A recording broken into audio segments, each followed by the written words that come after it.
Gokula road agriculture ಲ್ಯಾಂಡ್ನಲ್ಲಿ ಅನಧಿಕೃತ shed ನಿರ್ಮಾಣಕ್ಕೆ section 321 ಅಕ್ರಮ ಶೆಡ್ ತೆರವುಗೊಳಿಸಲು ಪಾಲಿಕೆ ಆಯುಕ್ತರ ಆರ್ಡರ್.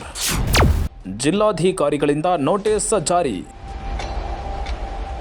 ಅದನ್ನ ನಮ್ಮ ಕಡೆಯಿಂದ ನಾವು ಡೆಮೊಲಿಷನ್ ಆರ್ಡರ್ನ ಸೆಕ್ಷನ್ 321 ನಾವು ಮಾಡ್ತೀವಿ.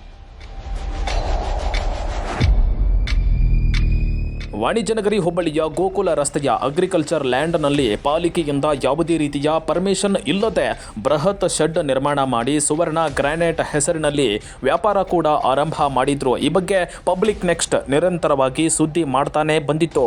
ಈಗ ಅಕ್ರಮವಾಗಿ ನಿರ್ಮಾಣ ಮಾಡಿದ ಶೆಡ್ಗೆ ಸೆಕ್ಷನ್ 321 ಅಡಿಯಲ್ಲಿ ಡೆಮಾಲಿಷ್ ಮಾಡಲು ಪಾಲಿಕೆ ಆಯುಕ್ತರು ಸಂಬಂಧಿಸಿದ ಅಧಿಕಾರಿಗಳಿಗೆ ಆದೇಶ ಕೊಟ್ಟಿದ್ದಾರೆ.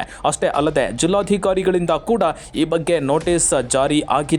ICS Mahesha PU college, KCET, NEET, JEE ಸಮಗ್ರ ತರಬೇತಿ ಒಂದೇ ಕಡೆ. ಹಿಂದೆ ಸೇರಿ ಯಶಸ್ಸಿನತ್ತ ಹೆಜ್ಜೆ ಇಡಿ. ಹೌದು, ಗೋಕುಲ ರಸ್ತೆಯ ಮುಖ್ಯ ರಸ್ತೆ ಶಾಸಕ ಮಹೇಶ್ ತೆಂಗಿನಕಾಯಿ ಅವರ ನಿವಾಸಕ್ಕೆ ತೆರಳುವ ರಸ್ತೆ ಕೃಷ್ಣಾಪುರ ಓಣಿಯಲ್ಲಿ ಮಾಲೀಕನೊಬ್ಬ ಅಗ್ರಿಕಲ್ಚರ್ ಲ್ಯಾಂಡ್ನಲ್ಲಿ ಯಾವುದೇ ರೀತಿಯ ಪೋಡಿ ಆಗದೇ ಇದ್ರೂ ಬೇರೆ ಬೇರೆ ಮಾಲೀಕತ್ವ ಹೊಂದಿದ್ರೂ ಕೂಡ ಪಾಲಿಕೆ ಅನುಮತಿ ಇಲ್ಲದೆ ರಾಜಾರೋಷವಾಗಿ ವಾಣಿಜ್ಯ ಮಳಿಗೆಗಳನ್ನು ನಿರ್ಮಾಣ ಮಾಡಿ ಗ್ರಾನೈಟ್ ವ್ಯಾಪಾರ ಮಾಡ್ತಾ ಇದ್ದ. ಈ ಬಗ್ಗೆ ಆರೋಪ ಕೇಳಿ ಬಂದಿತ್ತು.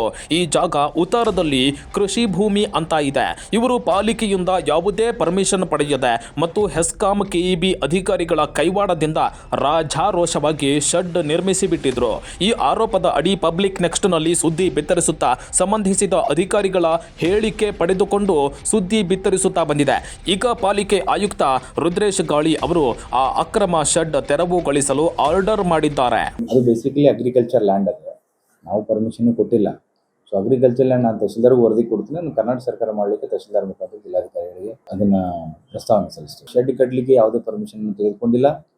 ನೋಟಿಸು ಕೊಟ್ಟಿದ್ದೀವಿ, ನಮ್ಮ ಕಡೆ ನೋಟಿಸ್ ಕೊಟ್ಟಿದ್ದೀವಿ. ಮತ್ತು ಇವನು ತಹಶೀಲ್ದಾರ್ ಬಂದು ವಿಸಿಟ್ ಮಾಡಿದ್ದಾರೆ. ತಹಶೀಲ್ದಾರ್ ಅವರು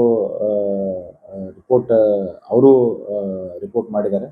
ಸೊ ಅದನ್ನ ನಮ್ಮ ಕಡೆಯಿಂದ ನಾವು ಡೆಮೊಲಿಷನ್ ಆರ್ಡರ್ನ ಸೆಕ್ಷನ್ 321 ನಾವು ಮಾಡ್ತೀವಿ. ಒಂದು ವಾರದಲ್ಲಿ ನಾವು ಮಾಡ್ತೀವಿ. ಇನ್ನು ಇದು ಪಾಲಿಕೆ ವಲಯ ನಂಬರ್ 7ರ ವ್ಯಾಪ್ತಿಯಲ್ಲಿ ಬರುತ್ತೆ. ಜಿಲ್ಲಾಧಿಕಾರಿ ಸ್ನೇಹಲ್ ಆರ್ ಅವರು ಕೂಡ ಮಹಾನಗರ ಪಾಲಿಕೆಗೆ ಮತ್ತು ಹೆಸ್ಕಾಂ ಅಧಿಕಾರಿಗಳಿಗೆ ಈ ಅಕ್ರಮ ಶೆಡ್ ನಿರ್ಮಾಣದ ಬಗ್ಗೆ ಸೂಕ್ತ ಕ್ರಮ ಜರುಗಿಸಲು ನೋಟಿಸ್ ಕೂಡ ಜಾರಿ ಮಾಡಿದ್ದಾರೆ. ಈಗ ಡೆಮೊಲೇಷನ್ಗೆ ಅಂತ ಪಾಲಿಕೆ ಆಯುಕ್ತರು ಆದೇಶ ನೀಡಿದ್ದು ಯಾವಾಗ ಇದನ್ನ ತೆರವುಗೊಳಿಸ್ತಾರೆ ಎಂಬುದನ್ನು ಕಾದು ನೋಡಬೇಕಾಗಿದೆ. Iranna Walikar, public next, Hubballi.